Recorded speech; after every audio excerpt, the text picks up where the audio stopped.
Hello and welcome to this episode of Criminology Chats. We're doing a live taping at Red Rocks Community College in Lakewood, Colorado.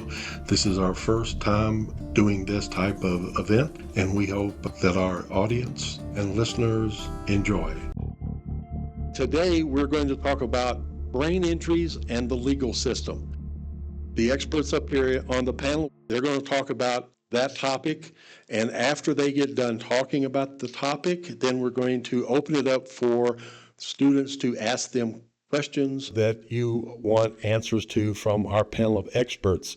Jack, and he'll explain everything about where he comes from, what his expertise is, and Sarah's on my right, and she will do the same. She'll probably be the first to start, and then for those who do not know him, Landon is the student that's going to be asking some of the questions initially of the panel to get things kind of rolling. Okay, so we'll start with Sarah. Whenever you're ready, just let the students know what you're all about.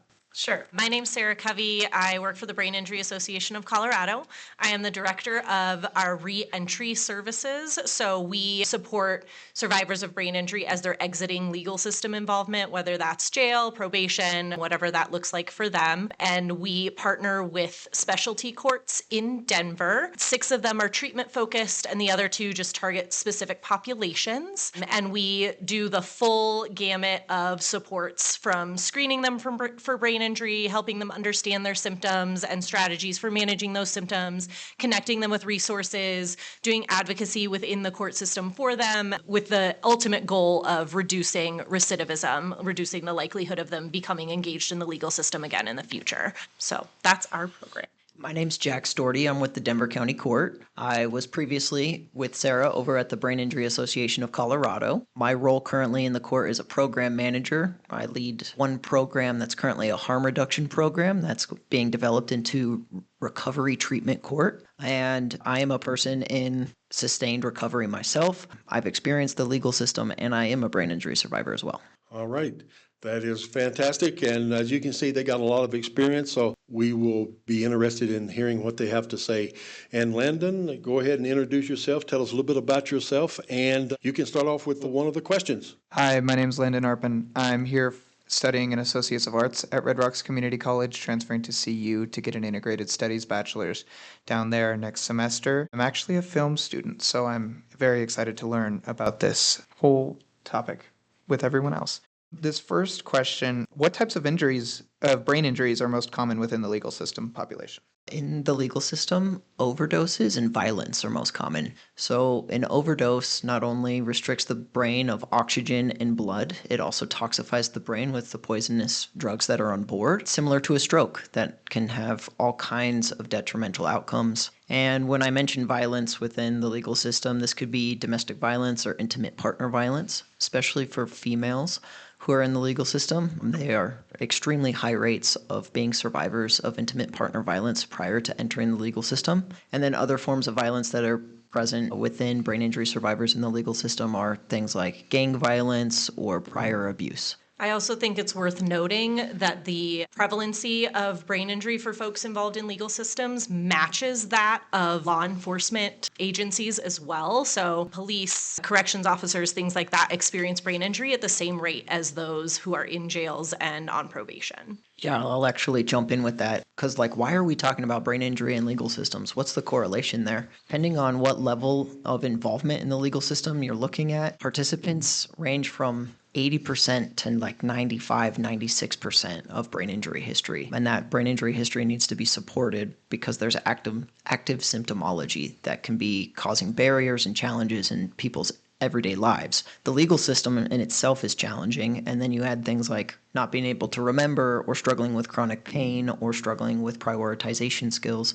It can make the legal system even more daunting and confusing. Back in the day when I was in college, and I'm so old that the drinking age was 18 when I was in college. Let's say a student drinks to the point of blacking out, which I never did. Can that affect And like a brain injury, if they do it repeatedly over and over? Yeah, that's a great question. Blacking out from drinking actually doesn't mean that the brain is injured necessarily. However, it does put you more at risk at fall and different things like that that could result in a brain injury. Drinking alcohol to excess is not good for your brain, but in a different way than a brain injury is. Yes, and when screening for a brain injury, there's questions about has there been a lack of consciousness? So have you been knocked out?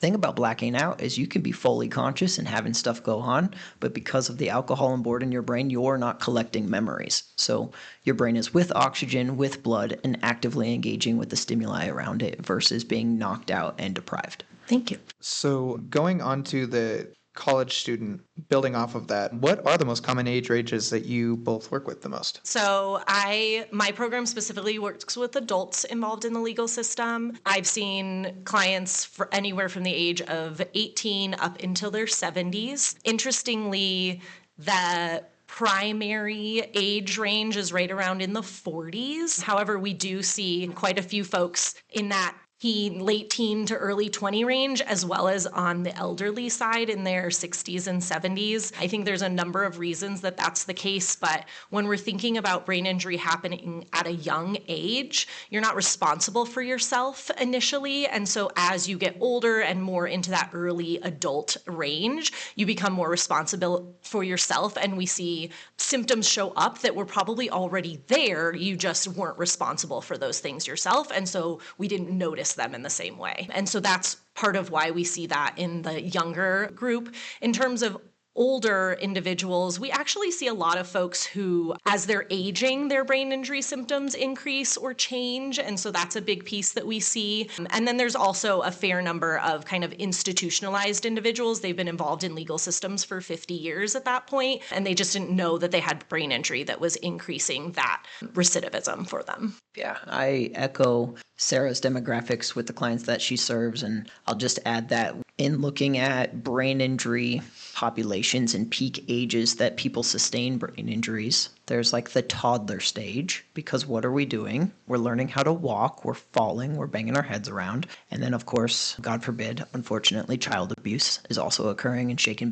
baby syndrome. And then we start to see another peak within teenage years, because what are we doing then? We're learning how to drive, we're playing sports, and we're feeling our feelings, which means our behavior gets messy. And then we start to see more peaks later in life, actually, amongst senior citizens, because again, falls or maybe prescription issues, accidental overdoses, things of that nature. So then what are some common misunderstandings of brain injury that you face day to day? So many. So a lot of folks, when they think about brain injury, they think of really the most severe cases. Somebody who can't walk anymore, has to learn how to talk again, like those really severe cases. But primarily what we're seeing in at least the legal system population is that it's mild to moderate symptom experience, which means it's emotional dysregulation, difficulties with memory, difficulties with attention, and all of that can look like obstinance, can look like not caring, can look like anger issues, all of those kinds of things, just because they can't manage the day-to-day the way that we expect adults to be able to do. And so there's a lot of judgment associated with that. Oh, they just don't care. They just aren't interested. They're just whatever the misunderstanding is. But really, it's about a cognitive impact and not being able to control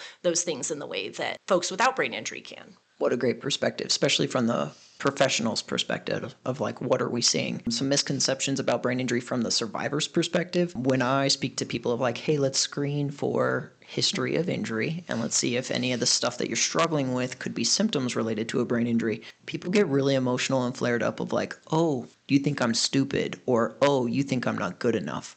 So a lot of stigma and like fear come up. Whereas in all reality, brain injury does not necessarily impact intelligence. It impacts how the information is filtered through the brain and then expressed outside of the brain.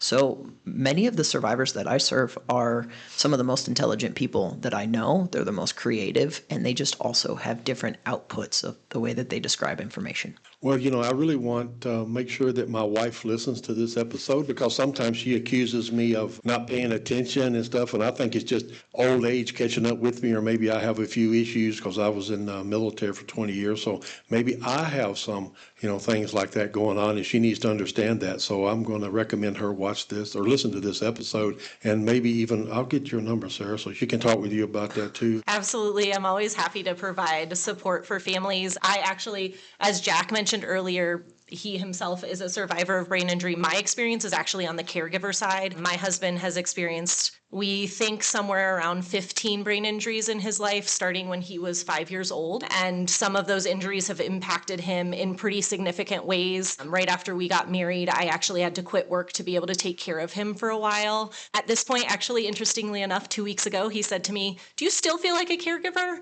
And I could honestly say, no, I'm not your caregiver anymore. I get to just be your wife now. But it's been a long journey for us. And so I'm always happy to help provide that support for loved ones as well. Were you guys always in Colorado your entire relationship? Yes, my husband grew up in Colorado and I moved here as a college student. So we've had our whole experience here in Colorado. What are some challenges that you faced or that are relieved by being in Colorado? Ooh. I think that's a great question. I mean, a lot of his injuries were from skateboarding. So, big sports guy. And so there's a ton of skateboarding here, which is awesome. And also means that it's a lot of dangerous activities he's engaging with on a daily basis. And it's actually been really exciting. There's been a big movement here towards wearing helmets. So that's exciting as well. And I think that comes from the culture around skiing and snowboarding and just protecting your head. So that's been really helpful. We have also run into some challenges in terms of receiving care because he's not a veteran or a football player. And those are two populations that receive kind of specialized care. And it's also been interesting to see, because he was more in the mild to moderate range in terms of symptoms, we didn't recognize how severely those were impacting him until he was outside of the acute phase, and that gets really tricky as well. Does that answer? Okay. Yes, thank you. Thank you. A question for both of you. Are there still systemic discriminations in place that you guys have to experience or combat day to day, and how do you combat those? Well, I think one of the big pieces to just attend to is the fact that brain injury in legal systems is significantly higher frequency than it is in general populations. That suggests to me that that is the discrimination that's happening, that folks don't know that the way society expects them to navigate the world is discriminatory against their symptoms. As the general population, the latest research suggests about 25% of the population has brain injury, and we're talking closer to 80, 95% have brain injury within the legal systems. So what are the things they're doing that land them involved in legal systems? They're not able to regulate their emotions. They mouth off to the wrong person, whatever the case may be. They don't remember that they need to take care of something. They don't remember the rules of the society. They aren't able to communicate effectively about what they need or communicate effectively when they engage with strangers who don't understand them. And so that is one of the biggest discriminatory things that I believe is happening. I completely agree. I always talk with people that in identifying brain injury survivors in the legal system, we are not permitting an excuse for their behavior. A brain injury is an explanation, not an excuse. And with the awareness that a brain injury exists, then we can take action to make change. So some of the systemic challenges that I face with my clients and their professionals is really having to advocate why we need to adjust our services to meet our clients' needs on an individual basis, so that then we can set them up for success, so that they can truly build and create a life outside of the legal system. An individual comes into the court system and they have committed a violent act. Let's go with murder. In the evaluation of that individual, evident that they've had some severe traumatic brain injuries in their past as a young child, as a young teen, so even maybe as an adult before the violent act occurred, they had other issues that factor into that as far as the way they were raised, et cetera, et cetera. How does the court system look at that, and how does the court system use that with that individual going through the system? Anybody got an answer for that one? Yeah. JR, you point out that there's multiple parties advocating for different outcomes during a legal case. So you have the district attorney who's looking for community safety, and with community safety concerns. Then there's intensified supervision, looking at different incarceration standards, whereas an attorney or even a public defender or alternative defense counsel is looking at, but my client needs help. This is what's going on, right? So opposing parties looking for different outcomes. So the way that a public defender or an attorney may use the information that there's brain injury history is saying, hey, we understand that, of course, this terrible crime has been committed. This person needs support. Can we get tailored treatment to address these challenges, right? Like therapeutic supports, and how do we tailor those therapeutic supports to serve this brain injury survivor? A district attorney might look at, okay, and I'm not a district attorney, so I can't speak for them, but I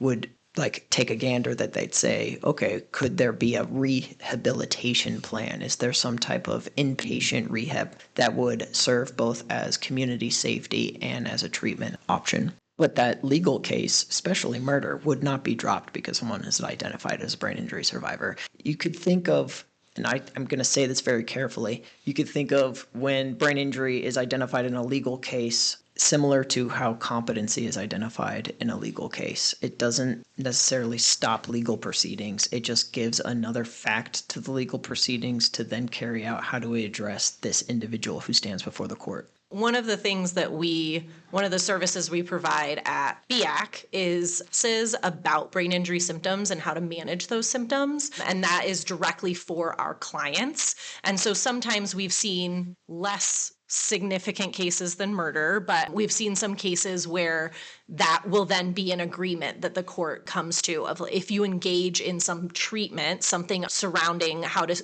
better manage your symptoms or your brain injury or your addiction or whatever the case may be, then that will serve as the consequence for the act. And I want to be really clear, that is not in the cases of murder where a class would somehow make that okay. But that is one of the supports that we provide. Yeah, and a lot of Department of Correction agencies now host brain injury-based psychoeducation and therapy. So that can be, a request by the court if someone's never going to be released back into the community, that it's a part of their incarceration plan. Are there any scenarios where brain injury is not considered in any part of the case? And what are those scenarios? I think there's a lot of cases where that is true. Within our work within the Denver courts, we specifically work with just 8 treatment court or specialty courts, and all of the other courts are not necessarily taking brain injury into consideration. We are working on improving that, but we're not there yet. I've done some trainings with different district attorneys' offices in the Denver metro area. We're working on doing one with the Denver district attorneys' offices so that they'll have more awareness of that. But within my little world, there are more circumstances where brain injury is not being considered than where it is. And within my court, brain injury is considered, but post-plea. So it's not information gathered when hearing someone's defense or planning for that outcome. But then when they're in our program receiving resources and services, we do the screen and then adjust accordingly. Intimate partner violence. When you have suspects in that, for that type of crime coming in, would that be something considered where they would want treatment and counseling and anger management classes for some diversion from actually being put into the prison system or in the jail system? Well, that sounds like a great podcast episode for you to have with the DVOMB, which is the Domestic Violence Offender Management Board in Colorado. So there's a lot that happens within DV cases. Of course, the severity of the crime, but no matter what, someone who gets charged with domestic violence will be required to go through treatment. And then, of course, some cases do end up in Department of Corrections. What are some brain injury symptoms that can be mistaken commonly for other issues, and how often do you guys believe that those do end up flying under the radar? Yeah, people slur their speech, stutter their words, can't walk a straight line. What does that sound like? Right, that we're under the influence of some intoxicant. Short-term memory gaps, long-term memory gaps might present as dementia or Alzheimer's. Sarah mentioned earlier, being not engaged, seeming dismissive, having that emotional roller coaster ride. So, professionals can see that as oh, you're resistant to receiving services or participating in your treatment plan, where really they might have an impulsivity or an initiation symptom that needs supported. Sarah, what would you add? We also see a lot of folks who have been diagnosed with bipolar disorder, which could be the emotional dysregulation, which is a common symptom for brain injury. We also see there's a symptom called confabulation, where they like fill in gaps because their memory is such that they just can't remember things and they're trying to make sense of what they remember. Often that looks like compulsive lying. I'm glad that you brought up confabulation because it makes me think of like there's also a symptom called agnosia where a survivor is unaware that they have brain injury symptoms, but like they know that they're a survivor. So like this could be someone who denies or is unaware that they have a memory problem. You know, the media makes things look cute and funny in 50 First States, right? You got first name Tom guy who introduces himself every 5 minutes, but he's unaware that he does that, right? And also, it's not cute. That guy can get frustrated and stressed and have a really difficult time. So bringing awareness and helping survivors learn their own symptoms is like learning a new phone or a new laptop that you get, right? Like that technology change, it can be really, really difficult. And our brains are our major computers. They control everything, how we sleep, how we eat, how we communicate.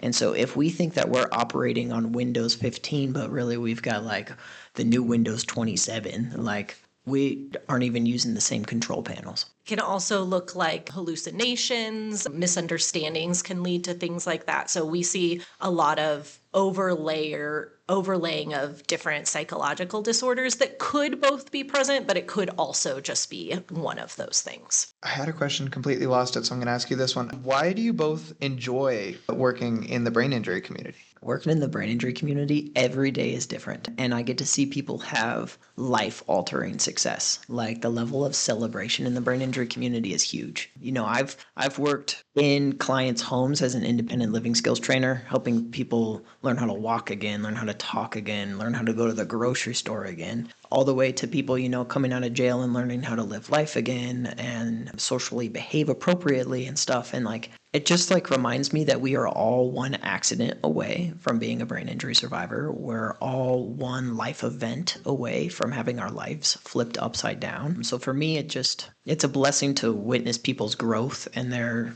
challenging journeys. And then it gives me a sense of purpose. Yeah, I was a special ed teacher for 15 years before I started doing this work, and kids are not as good at telling you the effect you have had that adults are. I love this work because every single day I am told that I am a terrible human and also the best thing that ever happened to them.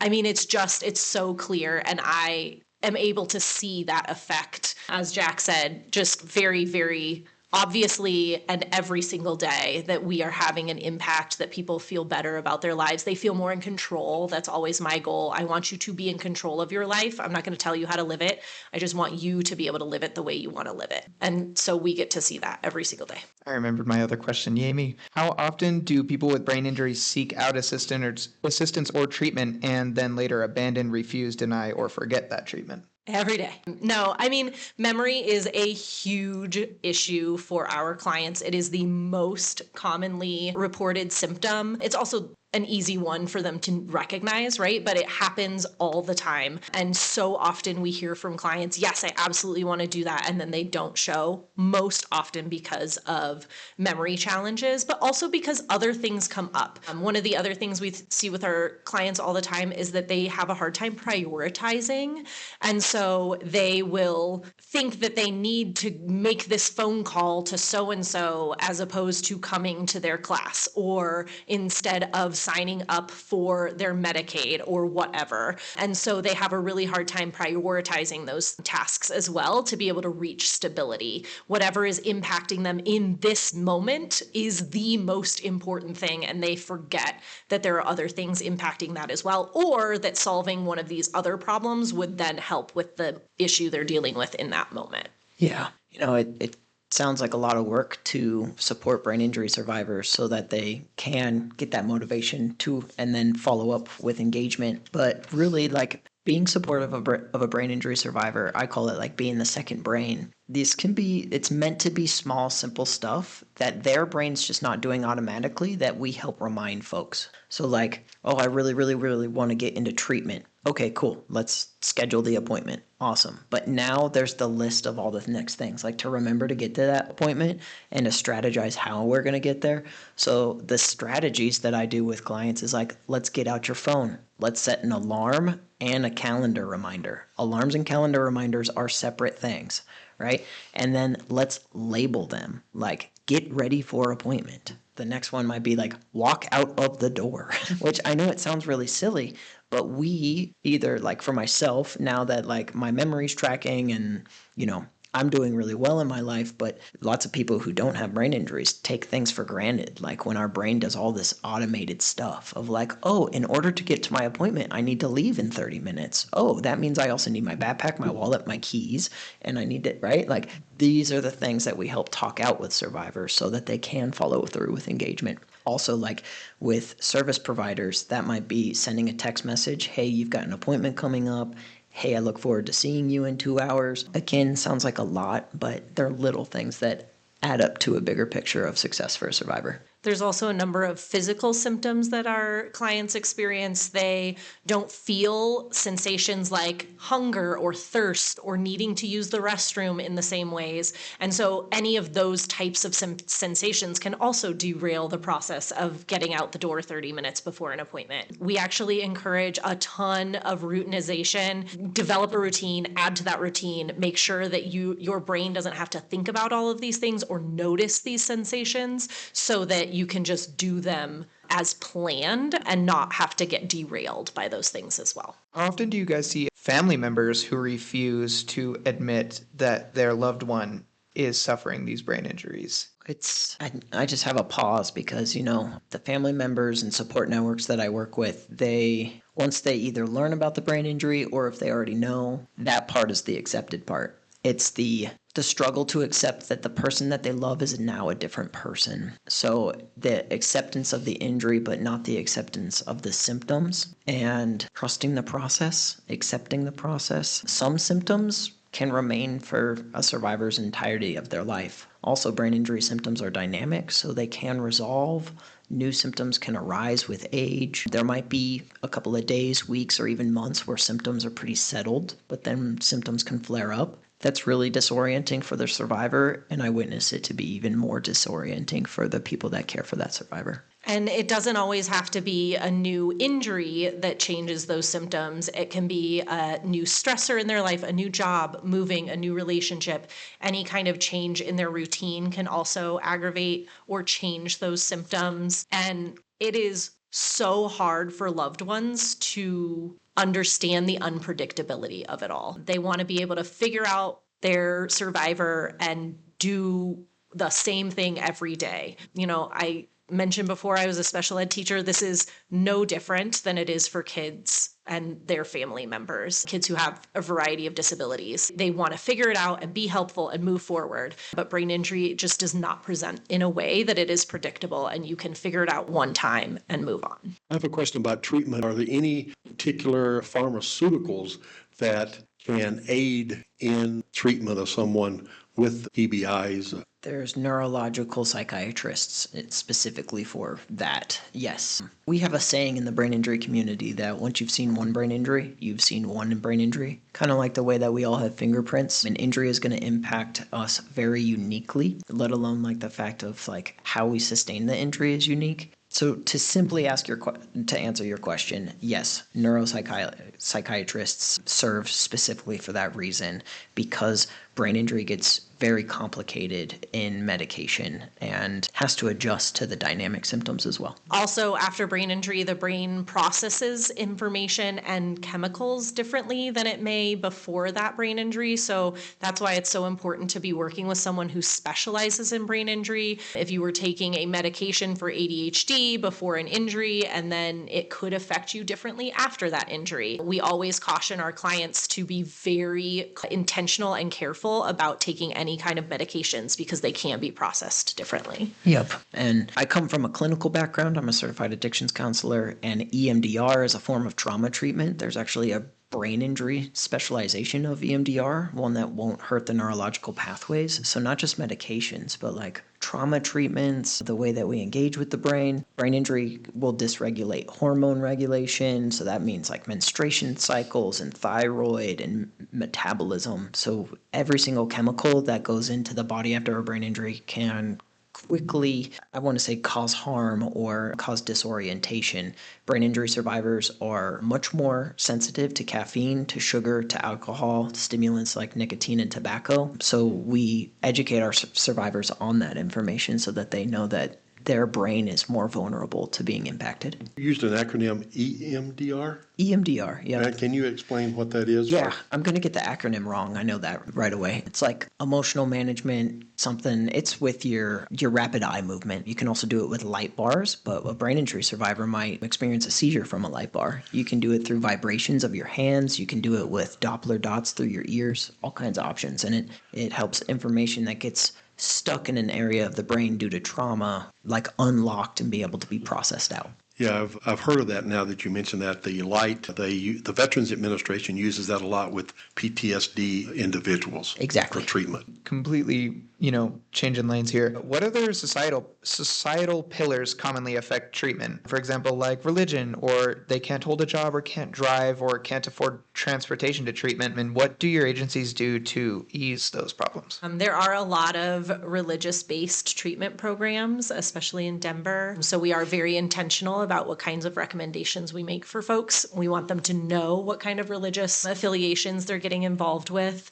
It absolutely is hard to maintain a job while doing treatment. That is the reality of it. So we support folks to find a way to navigate their schedules and how their work schedules align with their treatment. And sometimes folks cannot maintain a job while they're doing that. Transportation becomes a huge issue if you cannot maintain a job. So through my program, we provide transportation vouchers. We also support folks in planning their transportation to various appointments. We also support by connecting them to employment agencies that are used to working with folks who either have disabilities or have legal records that could prevent finding a job. It is very common for folks on probation, the conditions of probation to be that they have stable housing and have a consistent job, but then also they have to make it to all of these appointments that fall within a workday, and they have to report their legal history, and people don't want to rent to someone who has a legal history. And so the whole thing is just so complicated. And so we do our very best to help them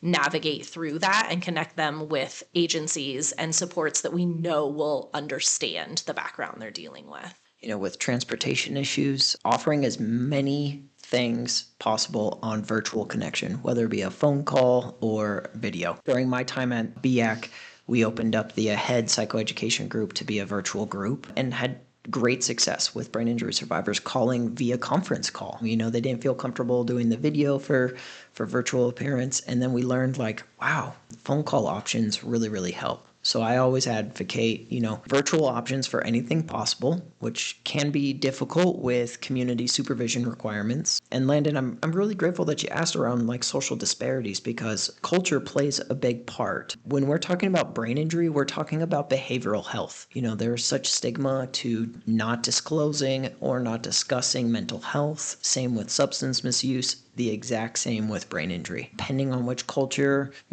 survivors are coming from, there may be, a lack of acceptance around treatment options, or to even discuss it and tell their family or friends what's going on. Okay, I know we've asked a lot of questions from our student on the panel up here, but what we would like to do now is open it up to students in our audience in our live taping here to ask some questions. And the young lady there, won't you ask your question? I wanted to know from people that OD, what about the hallucinogenic part of it? Not like psilocybin, but like LSD or anything. But would that be considered brain injury? Yeah, good question. So no, to sustain a brain injury, there's a couple of specific factors that go into play. One, how old were you? Was it an individual injury or a compound injury, meaning there was repeated incidents in close succession within 6 months of each other? And was there a loss of consciousness or an altered state of consciousness? And by altered state of consciousness, I don't mean like seeing the trees turn purple because of hallucinogens. I mean, are you seeing stars? Are your ears ringing? Are you seeing all white? Are you dazed and confused? Okay, so of course, all substances impact the brain differently, right? Like Sarah was mentioning earlier, drinking excessive alcohol is not good for the brain. You do that regularly, you start to get wet brain, but wet brain's not considered a brain injury. That's considered the deterioration of your brain. So hallucinogenics, no. An overdose would be something that leaves you without oxygen or blood to the brain, has you unconscious for 2 to 3 minutes or more. Think about something that needs like Narcan or naltrexone to be revived. Hi, I'm Kyle, and I'm a professor here at Red Rocks, former therapist. And EMDR, just for the sake of the podcast, is eye movement desensitization and reprocessing. Thank you. It's awesome that it's more like into the mainstream as a treatment of choice in the community. The question I have is, how helpful do you find it when your clients can get fMRIs, or do you use that as is that a helpful tool in helping like your treatment planning with clients, and how hard is it to get clients those kind of advanced brain scan assessments? We get this question a lot. So there's a difference between structural damage of the brain and functional damage of the brain. Most people actually don't get identified as brain injury survivors through hospitals or emergency departments. There's a myriad of reasons for that. That might be a lack of insurance, lack of documentation, or it was related to abuse, so then it's going underreported. But for participants that we do have hospital records of an MRI or a CT scan, in order to capture a brain injury, it needs to be within 72 hours of the event. Now, if we get that and we're able to see that the brain has been harmed on the right side, then then we can hypothesize that the left side of their body is going to be injured somehow. They might have neuroplasticity, which is where they're getting tense muscles, or their vision in their left eye might be bad. But it's through time, 2 to 5 years post-injury, that then we start to see what's called our functional symptoms. So, I mean, the brain is still pretty mysterious, even though we know so much about it. When we look at a CT scan, we're not going to always be able to say, oh, their language is going to be impaired. That might show up later. Does that make sense? Generally, fMRIs are harder to get. That was part of the question. What we usually suggest are actually neuropsychological evaluations, which also evaluate function. And it's much more based on the actual function versus what parts of the brain light up. And so we can find those really helpful. They are helpful for treatment plans. They are helpful for evidence to receive disability benefits, things like that. So that's usually the route that we suggest. How different are the recovery plans between probation, parole, and incarceration for the client? It depends significantly on the program. So community supervision is going to be fairly universal. It might be the length of time that's different. There will be check-ins required. There will be expectations around housing and employment. There will be expectations around drug tests and things of that nature. Within the jails and prisons, it varies by the facility. So my program specifically partners with Denver courts and Denver jails, and there are 2 jail locations, the downtown facility and then the county facility. The county facility has a lot more program options. So folks can opt into different addiction treatment programs and things like that at county. There are some of those programs downtown, but there's that population's much more transient, so it can be trickier to get involved in those programs. We are currently working with Denver Health provides the medical treatment within those facilities, and we're currently working with Denver Health to widen some of the treatment options within those facilities to include brain injury classes as well. So we're pretty excited about that. But Jack, I'm sure you have things to add. I don't. That was a great coverage. What is universal protocol, and how does it apply to brain injury within the legal system? Where to start? There's a couple things at play. So universal design is the idea that we design the world to support folks regardless of the needs. The best example I have of this is ramps on buildings. We don't just put a ramp there when someone needs it. It is always there for anybody who needs it. That could be a person who uses a wheelchair all the time or temporarily, or someone who's just feeling real tired today and can't lift their feet to use the stairs, right? So that's a universal way of thinking about access. We are working towards universal brain injury screenings and brain injury supports within legal systems because of the prevalence of brain injury specifically. So that looks like screening everybody who comes through a certain program, dimming lights, reducing sound, things of this nature that we know impact people with brain injury, writing things down, and as opposed to waiting for people to ask for those supports. We would just have them universally available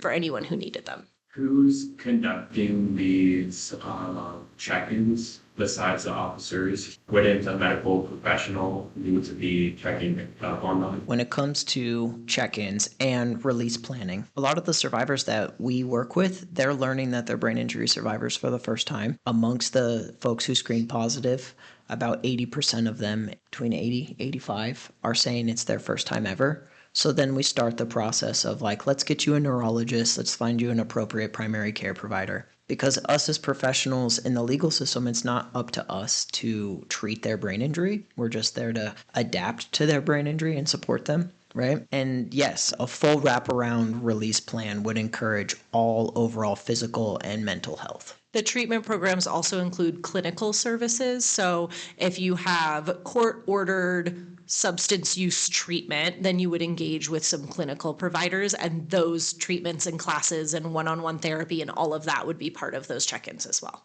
Yeah, hi, my name is Jerry. I am a professor here at Red Rocks, the Criminal Justice Department. And my question is, can a brain injury be used as an affirmative defense in a court proceeding? And if not, when is it applicable to use diminished capacity as part of that defense? The levels of cognition. Brain injury can be the cause of cognitive impairment. However, it is not definitive proof that there is a cognitive impairment. So cognitive impairment would still be evaluated as part of the competency process. The brain injury could be the cause of that, but it would not be the only explanation. You would still have to determine the level of impact and impairment to make that determination. We currently partner with one of the competency dockets in Denver, and there's a ton of brain injury experience within that population. I would argue that, and this is Sarah talking, not an organization I work for, but I would argue that we need to be moving towards treatment, education, how to not do that thing again, versus deciding whether or not a punishment is appropriate. A lot of these folks don't learn solely from a punishment because you're not giving them a replacement behavior. You're just leaving a vacuum for them to learn any number of other maladaptive behaviors. And so in order to move towards reducing those behaviors, we have to replace it with what is the behavior we actually want through direct instruction, repetition, and reinforcement and practice so that they know how to do that on their own. I have a question about chronic traumatic encephalopathy, because we've been hearing a lot about that in the news and its relationship to violent crimes. How common is that within the communities you're looking at that are involved in mental health? CTE, chronic traumatic encephalopathy, is hard to diagnose in life, and so it is really hard to ascertain how much it is impacting the populations we're working with because they're still alive. That being said, we have definitely worked with individuals who have reported repeat, frequent brain injuries throughout their lives, and their symptoms look very similar to those of folks that have been diagnosed with CTE in death. And so I don't have the numbers on that, but I would suggest that it is quite common within these populations. Yeah, and something that we do see is that brain injury survivors regularly need their treatment plans adjusted. So, an initial screening shows initial symptoms. We start with different strategies and coping skills, but it's a lot of trial and error. And if those don't work, okay, let's redo the symptoms overview and see how we can adapt. And if that doesn't work, okay, we need to start looking at a brief neuropsych screening and then a full neuropsych screening and evaluation. And if that doesn't work, then we need to start looking at some CT protocols and specialized neurologists. So we do see a trend of, okay, these levels of care are not working, so this might signal CTE. Hello, I'm Dean. I'm a psych student at Red Rocks. I mainly had two questions I want to ask. My first question was about, is there any books or resources you recommend to look into to get more information on brain injuries? There's a couple books I would recommend just to learn about the experience of having a brain injury. One is called The Ghost in My Brain, and it is written by a neurologist after he acquired a brain injury. So it's a pretty fascinating retelling of his experience. There's also a children's book called Before the Ever After that actually examines what it's like for loved ones of someone who has CTE. And that is a really great example as well of just like what that experience is like. Yeah. And there's a lot of great online trainings like Brain Injury 101 and then substance misuse and brain injury. We can follow up with all of you to send out those links. They're free and open to the public. Both Sarah and I are certified brain injury specialists, so that is a certification that you could get out and get for yourself as well. And then for my second question was, is there any states or countries that you know that has like high percentages of brain injuries in our population? And why do you think so? I don't know about specific states. However, every single state, all 50, has either a brain injury association or a brain injury alliance. Because of the rates of brain injury throughout America, it is a federal requirement that every state offers these services. And the services look different in different states, but there are certain states that they're very robust. North Dakota has really great services. Pennsylvania has really great services. So they're not all required to provide the type of services that we provide, that they have to provide some services. No more questions? Oh, there we go. Yeah, I just wondered, hopefully this isn't too personal, but as you identified as a survivor, what helped the most with your recovery of this? Somebody finally helping me put the pieces together. It took me 12 years to learn that I was a brain injury survivor. A lot of incorrect mental health evaluations, a lot of treatment plans that did not work, a lot of psychiatry that did not work, a lot of confusion about like why my personality was changed and why I felt so different. And then when getting the assessment and learning that I was a brain injury survivor, it allowed everything to change for me. It relieved me of my shame because I felt like I'm just dumb. I just can't seem to get things together. But really, it's that I needed things put together in a different way for me to succeed. So it was good to just like have an explanation and then be able to identify, oh, and I'm having these symptoms. I thought I was just weird. Like I was just riddled with shame. And then it gave that explanation. Is there ever like misdiagnosis for like behavioral issues as well as such as like ADHD, since you're talking about symptoms previously about brain injury and it kind of reminded me of that, or are those just like not mutually exclusive, or is it just dependent on the client? Yeah, it depends on the client. They are not mutually exclusive by any stretch. ADHD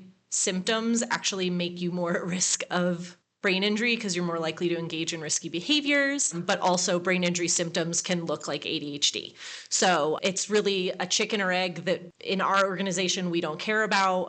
If you've had an injury, we want to treat your symptoms. And as Jack mentioned earlier, sometimes it's trial and error. Let's try this strategy to serve brain injury. If it doesn't support, then maybe we should look at a different strategy to support the ADHD. A lot of the supports that we offer around brain injury are minimally invasive, quick, easy things that we can do. And so that's usually the best route to start with. But of course, there can be multiple diagnoses that need to be treated in different ways as well. Hey, I think we can start wrapping things up, and I want to personally thank Sarah, Jack, Landon for being here today and spending time on the podcast and with the students here at Red Rocks.